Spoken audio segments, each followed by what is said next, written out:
you check the children? Show a little match sometimes. Hi, I'm Chucky. Wanna play? Sometimes. That is what You're gonna need a bigger boat.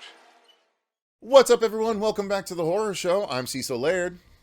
I'm Davey Deathray. I'm Ian Fuego here. And we are here to finally review a film that's been getting a lot of talk over the last month and a half or so because it premiered at Fantastic Fest, and actually it premiered at a different festival even before that, didn't it, Fuego, or am I wrong? I think it was South by Southwest or Sundance. I mean, it was one of the more prominent ones. So it's been floating around in the ether for a little while and kind of making the festival rounds. And so now it's finally releasing this Friday, October 24th, and it ended up being the AMC Scream Unseen for this Monday. If you're ever curious what the Scream or Screen Unseens are going to be, just sign on to Reddit. There's usually one person or one thread that like tracks it all and usually is pretty accurate on what it's going to be. Mm-hmm. So I found out earlier today that it was going to be this. So I was like, hey guys, I'm going to go see this. Obviously, as a YouTuber that is trying to make the transition into being a filmmaker, with DNN being my first official salvo in that war, I have been very interested about this. Obviously, this is from Chris Stuckman. He wrote and directed this. He has had a successful YouTube channel for many, many years doing reviews and hilariosity things and a bunch of different things. And so he crowdfunded this, and it was the most successful horror movie crowdfunding that anyone's done yet at over $1 million, maybe like $1.5 million, something like that. I can't remember the exact amount, but now here we are about 5 years later, and we're actually, is it less than that? I thought it started in 2019, the whole process. Am I wrong on that? I don't remember specifics, unfortunately. I know that they did, when Flanagan came on as an EP, they did another Finishing Funds campaign, if I'm not mistaken. So it's been like 3 to 5 years since the whole process it's been a while. began. It's a process, man, obviously. Oh, of course. So, and I only did a short. So, this is a full-length feature, and the thing about it is I have, it's been a weird thing for me as someone trying to make that transition. I've been watching the project with envy for sure, because it's what I'm trying to do, but also with Chris and I have not always agreed on our opinions on film, considering his reviews and things like that. So I didn't know what to expect out of this, and I've tempered my expectations, and then I saw some reviews that basically indicated that I should temper my expectations. And so it was a weird thing going into this, because I was like expecting it to be okay. I'll start off with my overall thoughts and say, I think I loved this movie. I really, really enjoyed it. And I am trying to think back on the criticisms that I heard previous to this. But I tried not to cement them in my mind, so I was able to establish my own opinion. And I think I have, because most of the opinions I saw were like, it's good, but I really liked it. It was very deliberately paced, at times very slowly executed, but, and I'll dial into this more as we go, but I quite appreciated the pacing. And being someone that loves a particular aspect of horror as much as I do, and those of you that are familiar with the channel will know what my favorite subgenre is, I was very satiated with what we received in this movie, and I can definitely see where the Blair Witch meets Hereditary comparisons come from. And yeah, my overall thoughts were, I really liked this movie. The lead actress is phenomenal. And the filmmaking was good, the score was good, the sound design was good. I was legitimately surprised at how much I enjoyed this film, especially based on the tempered expectations I kind of, was cornered into. So I don't know. I'm curious to know what you guys think, because that might be surprising to you. Davey, what about you? Yeah, I thought this was a well-made film. Kind of boring to me. Like a little. I do appreciate a slow, deliberate pace. Like, I like slow burn movies. Things like The Innkeepers or The Changeling, like stuff like that. This just seemed like there wasn't much meat on the bone, so we were seeing that one little thing kind of stretched out. And then I also felt like in a weird way the ending, everything kind of came together a little rushed and abrupt. So it was one of those weird kind of things that I was sort of feeling. I do agree with you. This movie looks fantastic. Sound design's great. I liked the going back and forth between the found footage and the standard narrative. And then there's even a little bit of like a documentary kind of vibe thrown in there to bookend the piece. So I did appreciate that for sure. And yeah, Camille Sullivan, I think it is, the lead actress that plays Mia. Fantastic. So, you know, can't take anything away from her on that one. I found myself like sort of, I don't know, getting sleepy, and I'm like, man, this is like a 7 p.m. screening. I had a great night's sleep. What the heck's going on? And I'm pumped for Stuckman and everyone on the crew. It's got, I know it's really tough to do this, and a great achievement. So certainly like rooting for him, and I think there's something there for him as a filmmaker. You know, even though I didn't, I'm not like I don't have a glowing review for this movie. I think there is something there, and I think he's capable of better. Okay, Fuego. I can definitely piggyback on that he's capable of better, man. I was not much of a fan of this. Well, first, I'm curious. I want you guys to explain at some point in this review why you think he's capable of better, because this is his first attempt. So what leads you to believe he's capable of better? I think because he's a prominent YouTuber that was able to find the funding that he did, and also the fact that he got somebody on board to assist him, like Mike Flanagan. I feel like Mike Flanagan can kind of sense a voice that is very character driven, which it is with our lead character, who I will agree with Davey, I thought was excellent. They didn't develop really anybody else character-wise in this movie. Nobody, donuts. And I mean, even the other paranormal investigator. She was on screen for the most of the movie, so there's not. Yeah, how many other people are there to develop? I know, but that's back to the screenwriting, and Chris wrote this with his wife and her partner. I'm not sure what their chosen designation is, which is cool. But yeah, I mean, everything about this, aside from the story, I thought was really top notch, from like the actual cinematography, aside from when they go to a particular location, set design and everything. It looked like almost walking into a video game at one particular point.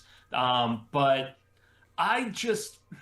there was something that just felt a little derivative, and especially the rushness of the third act, that was reminiscent of a lot of different things that I've seen, even in the last year or so.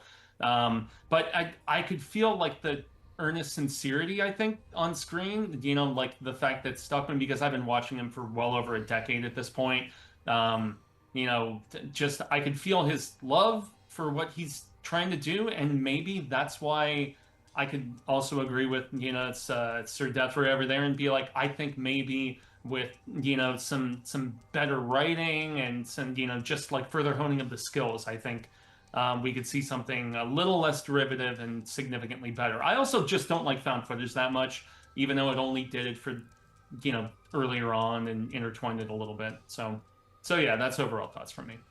Okay. Yeah, and I think he's capable of better, because it does look, the film looks really good. So as far as being a director, he's, obviously you have somebody in charge of the camera, but he, knows the technical aspect of the filmmaking, I don't have qualms with, and I'm not a found footage guy, and I thought they integrated it very well here. Getting a fantastic performance from your lead actress, that's so much, if it doesn't work with her, the whole film is nothing. And I have no experience in filmmaking. I put that on the director. Like, you're not getting the best out of your actors, or it's a bad performance, they have to be replaced, or the director's got to be like the coach and get the best out of the players, right? So yeah, those are the things that make me think there's something better here. I also think the story for Shelby Oaks, because there's not really a B story, it's like a short film kind of story, stretched out over like an hour and a half. So I think that there's, take another crack at something different, just learn from, I don't know if you call them mistakes, but just learn from the experience and come out and do something even better the next time around. Fair enough. Fair enough. I mean, I guess agree to disagree, because as the only found footage fan amongst the trio of us, this is executed like almost every found footage movie. It's first act setup, second act weirdness, third act rush payoff, where you finally see everything everyone's been talking about for the entire movie. Like that's always how it goes, and it's just a matter of how well is it executed. And I personally thought this was executed very well. There's yes, I agree. There's lots of derivation, derivativeness. I don't even know what the right structure of that word is. Yeah, derivation.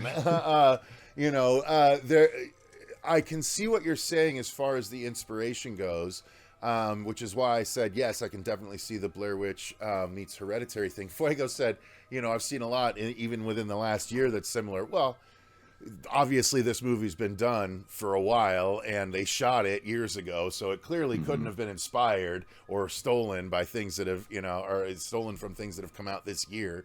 So, I don't think it's anything like stolen necessarily. It's just when there's so much out in the ether right now, That's fair.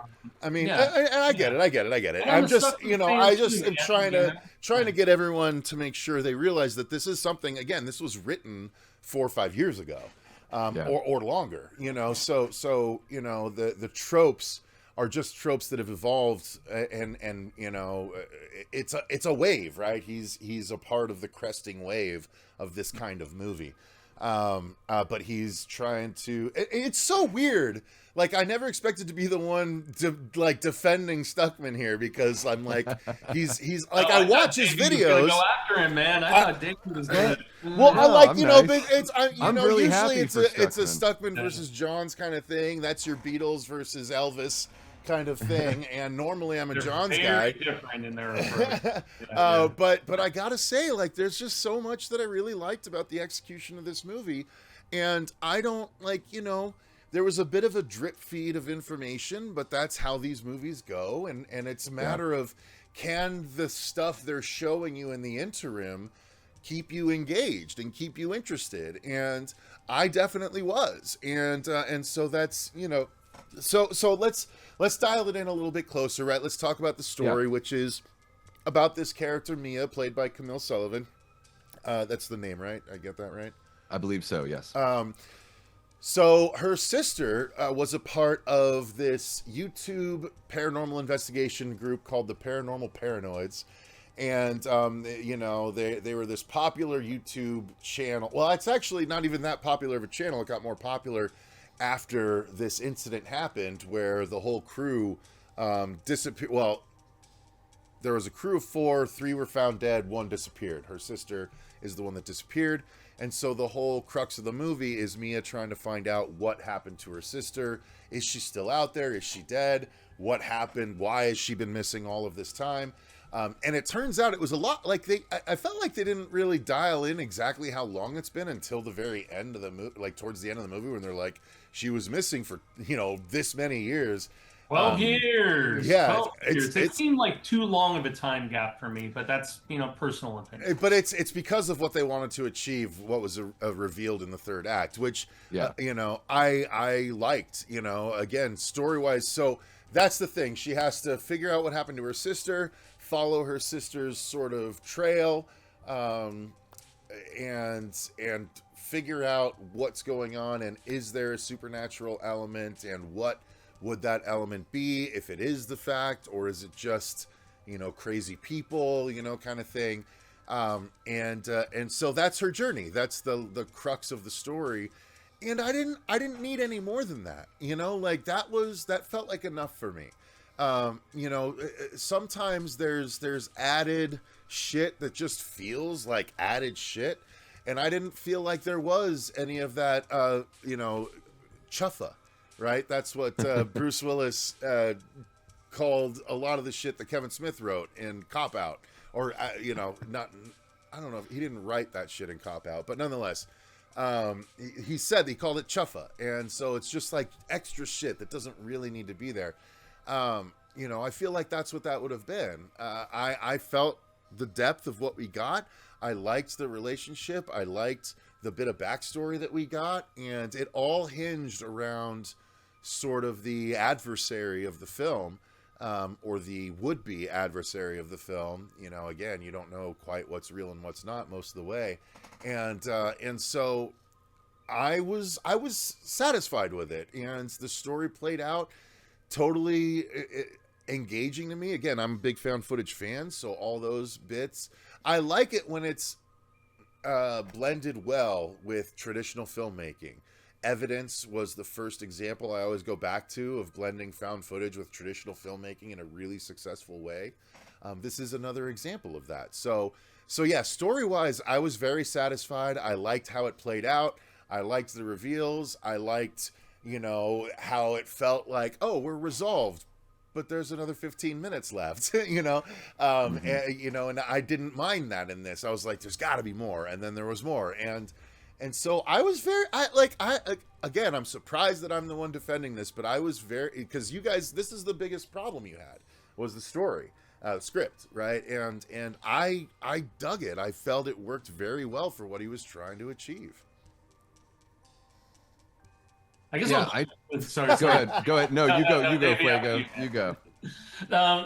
You know, it was just the big thing that, ironically, even though I'm not a big found footage guy, I felt like the more compelling aspect was the first like third of the movie when they were setting everything up. It was most when found footage. She got exactly.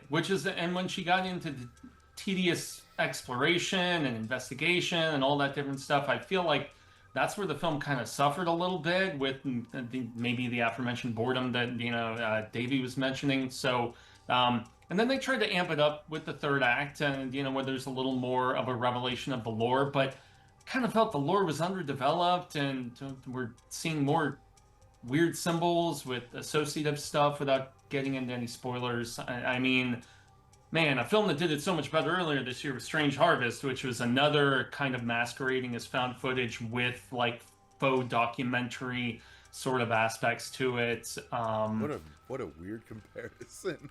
Well, have you watched Strange Harvest? I loved Strange Harvest. It was nothing like this movie. Damn. Well, the very beginning. About the initial setup with the interviews. And I guess I don't the remember that. I don't remember filling that. up the part very archival well, to be honest footage with and you, all yeah. that different stuff. I remember the Killer Pumpkin Scarecrow, and so I'm like, I don't see the connection, but I don't remember the first. Wait, the that's part. Dark Harvest, I think that you're thinking. Oh, is of. it? Yeah. Strange Harvest. Oh, okay. It's Thank a you. fake crime, It's fake documentary. Documentary. I don't which know is if I saw really that one. good. Okay. That's why I was Quite getting good. confused. Thank you for the clarification, Davey. Yeah, Of course. Yeah, and the lore just kind of felt generic to me, and there's. I mean, I get it. It's a bit Payman light, Ironically, a reactor that I watch that I really, really enjoy, Ashley Burton, Awkward Ashley, if you guys are curious for a good reactor to watch. She reacted to Hereditary today, and so I watched it, I loved it, and so the DNA from Hereditary I could very easily see in this at a lot of moments. But, for being a Hereditary light kind of thing, I think he did it well. Yeah. I mean, there's like other movies I could compare it to that I don't want to because it gives away. I get you. Yeah, exactly. Especially when you get to a certain house and Yeah, for sure. Yeah, I liked this a lot more than Strange Harvest. I thought Strange Harvest was like a total waste of time for me. So I would say that this is a lot better. But I'm totally with you on like this, again, it's got a little bit of that sort of Twilight Zone-y kind of wrap up where you're like, oh, maybe this would be more interesting on a second watch knowing what I know now kind of thing. But then at the same time, it's like, it feels like there's a whole bunch of kind of like sibling connection haunted house type of movies out there that sort of like do some of this stuff, dabble in some of this stuff a little bit more as well. Yeah, I mean, I don't think there's anything really wrong with the story. I found that it wasn't really keeping me that invested ultimately. Yeah, and I think I know the sort of familial connection that you're making mention to because it was something that I took out of the very end of the film, almost like a Sure. Be bait and switch without getting into too much. Yeah. Yeah. Well, and we'll talk about some of the other stuff. I think like the way that they used when we talk about the filmmaking, I'll bring up the thing I'm thinking of right now because it plays into the story, but it's more of a visual thing. Go ahead, jump in. Why don't you bridge into the filmmaking? Yeah, I thought the way that they had certain gosh, again, and I don't want to spoil anything, just certain stuff going on in the background here and there that you noticed that I thought was handled like very tastefully. I thought those were the moments that really worked for me. And as far as like they did a really good job of like they didn't show too much of anything, so there's that uncanny valley, but also being able to like kind of paint a little bit of your own picture of what's really going on, which I think is a powerful thing, like letting the audience's imagination kind of take them to the darker places. But yeah, certainly some moments where I was like, oh shit, did I just see that in the background? Those are the things in the film that I really enjoyed, outside of Camille Sullivan's great performance there. Yeah, that's the stuff that I really loved as well. There's a lot of mirror play, a lot of window play, a lot of perspective, a point of view play, and I loved all of it. I thought they did a particular, I fucking hate the is it there, is it not there shit that so many movies do. This is just like, oh no, like shit's there, clearly shit's there, but how much are we going to show you? And every time, even from the very first where it was part of the video and you saw like something moving in like outside the window, I was like, that's fucking dope. They made that look good. Because it's like it's only visible in a part when a light is on, and then the light turns off and it kind of disappears. I was like, they did that so well. And then I gotta say, I am such a fan. They didn't quite use pinhole lighting, but there was so much like eye shine lighting, like cat eye shine lighting. Yes. That was very indicative of something, and I loved it. I absolutely loved that. There was one moment too where a particular character is looking through some prison bars, and lights keep going by, and every time it does, like their eyes just kind of flash a red, like the same red from old photographs, and it's so effective.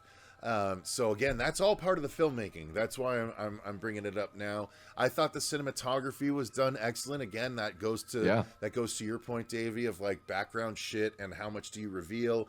And like, there's one shot of an exterior where she's outside and she's like checking the woods around her, and it's this completely, and nothing moves, and I'm just scanning, and at one point I finally see something. I was like, that's an arm, and then it like starts to pan away, and I'm like, she didn't see it, I saw it, and like that's so much fun for me when the director is letting you have a little bit of fun being the person that can like discover shit and see shit that even the main character misses.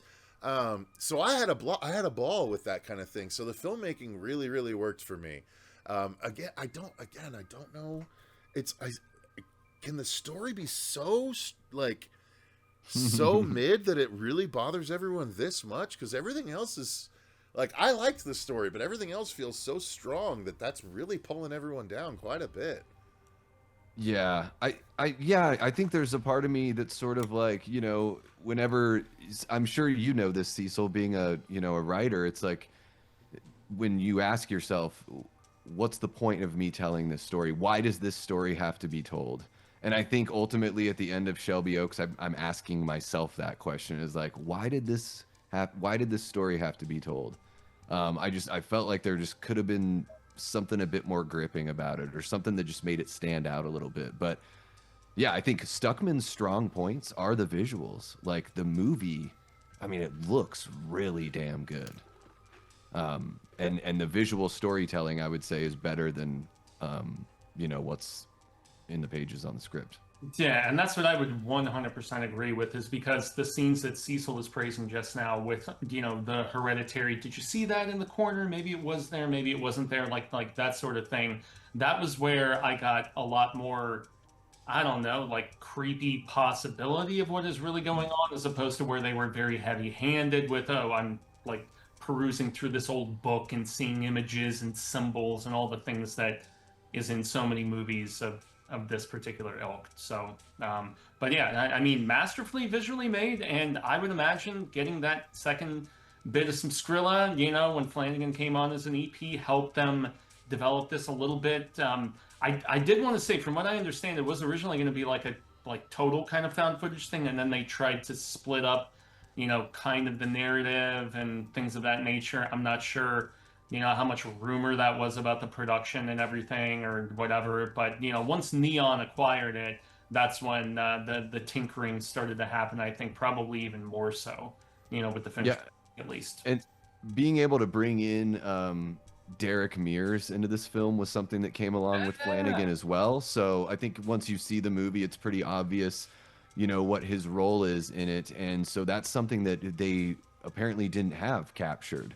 And one of the questions that Neon asked Stuckman were like, well, why didn't you do this? Why didn't you show this? And it's because they didn't have, you know, the funds to do it. So, so yeah, I think that's a really strong part of the film, is being able to have somebody like Derek Mears step in there for that role. And it's something that really helps kind of bring it home. And in those scenes that maybe felt like they were the slower scenes or whatever, there was payoff. So I don't think this movie is like devoid of, you know, it's not a bad movie. I'm not trying to trash on it, because I think that the elements are there. But yeah, having Flanagan come in and for them to be able to like finish it and make it proper, you can see it for sure. Yeah. I didn't even put together. I was like, Derek Mears, that's right. I did see his name. Who the fuck did he play? And then, like, I'm thinking about it. I was like, Cecil's favorite character. Yeah. I was like, wait. So he was an addition later? Like, is that what you're saying, Davey? Yeah. That was announced What? They announced it maybe 4 months ago. That's that's like the main reason I liked it as much as I did, was because of that. Yeah. He was wow. from what I understand, or the last bit of reshoots. Dude, the movie would be missing a lot without that for me. I loved that. That was my favorite aspect of the movie. It really was. Well, wow. Keith David, I was just rewatching They Live the other night, which is, you know, for one scene. Yeah. But you know what, I just, you know, all the way back to the Spawn animated series. Give him a line to at least call back to something. You know?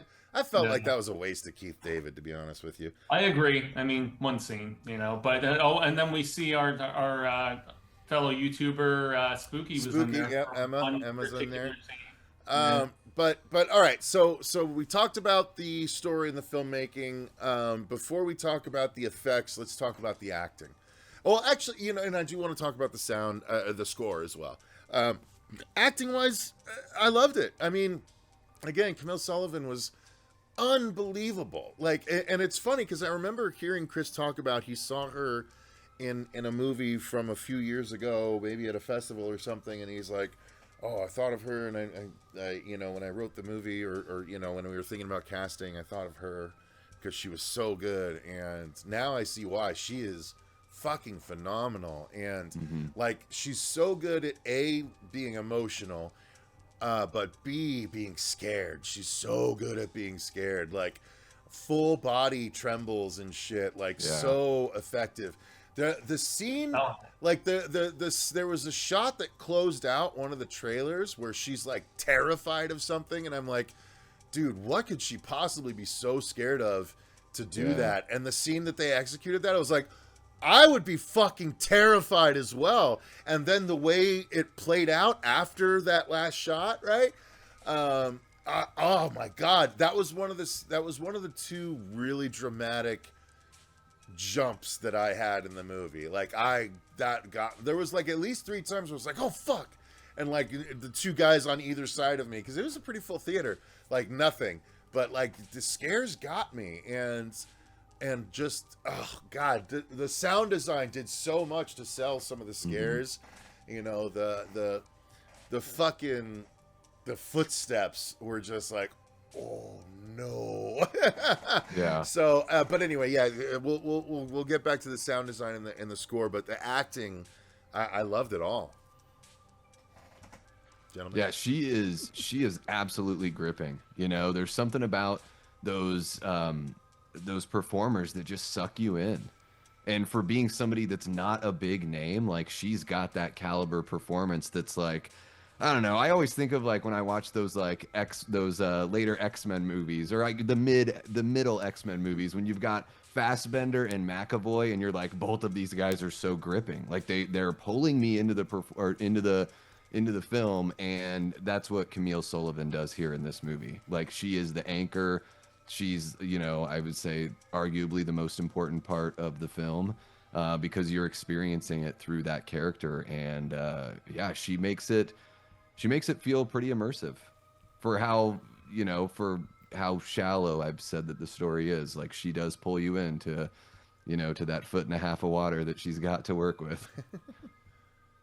Yeah, and I mean, the only other character that gets any sort of significant screen time is her sister Riley. You know, we don't, I don't name the actress offhand, unfortunately, but I thought she was relatively effective, especially in some of the scenes where you could tell she was kind of experiencing something in these particular locations, and like almost talking to somebody that isn't there without getting into a lot of specifics, almost like she had some sort of Stephen King sort of, you know, the touch, whatever the hell you want. You got the touch. But yeah, man, I thought, yeah, I thought she was very strong in her bits. Nobody else really gets a lot of heavy lifting because it is very much the Mia character having to shoulder a lot. And you know, the one thing as I was walking out of the film with Catherine, I told her straight up, I was like, you know, I wasn't too big on the story, but I was incredibly impressed with her performance because she had so much screen time dedicated to her. I thought that her love interest, husband, whatever, was a little flat, unfortunately, and they didn't really give enough to a few of the other characters. But that's back to the screenwriting as opposed to anything else, because the heavy hitters, the ones who had the most to do, they all brought it. So yeah. Well, let me segue into briefly then the sound design and the score. Again, we mentioned the sound design was really good. I feel like it helped sell the scares at numerous times, as well as helped sell like what the fuck is going on with regular footsteps on you know, the second floor kind of thing. Like what's up? Who's up there? What's up there?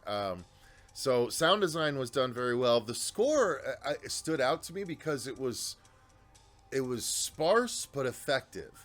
Like there were a lot of times when she was investigating where he kept it quiet, and then like you would hear just sort of in the background, just like sort of slow strings, low strings and stuff to help, you know, sell like again, similar to your Hereditary score, other movies, you know, Dark and Wicked score, things like that, where it's, you know, just it's not super emphasized, but it's really there to help sell the mood of the scene.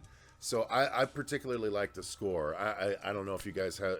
Sometimes score doesn't stand out, and if it doesn't stand out, you don't have a lot to say about it. But I don't know. It hit me. Yeah, I picked up on it's either really low notes on a cello or it's a bowed stand-up bass. And it's... Yeah, I just remember hearing a few moments where it's like they're really like slowly dragging that bow across the string. So you're getting that unsettling kind of like... It's a natural sound from that instrument, but it's just not what you're used to hearing from that instrument. Yeah. I really dig that kind of stuff. I really love that kind of stuff in horror. I mean, synth scores are great and everything. It's all about what fits. But this score really fits the whole, you know, the mood of the piece and everything like that for sure. Yeah, I don't have quite as much to say to the score as far as standouts go, but I was especially enamored with some of the set design later in the movie. Without specifying where it takes place, there's like these patches of black mold that are seen all throughout this dilapidated location that just up the creepy factor. You know, it doesn't really seem like it's that much to pick up on, or just like small little details, so to speak, about how this place is unkept, and you know, there's just like nastiness potentially dwelling there. But I thought once we finally, later in the movie, without getting into too many specifics, once we got there, that's where there was kind of an amplification, because some of the other, you know, sort of locations, especially something with a prison that you didn't like. I love the prison. What didn't you like about the prison? easily accessible, super easy, barely an inconvenience, things like that, and without getting into too much of it. But So you needed a scene where they like bypass a guard or something, like maybe, yeah. I mean, chuff up. I mean, Like I don't see yeah, the real like. Do we really need that? Like, what I is guess that? I Serve was the watching story? one.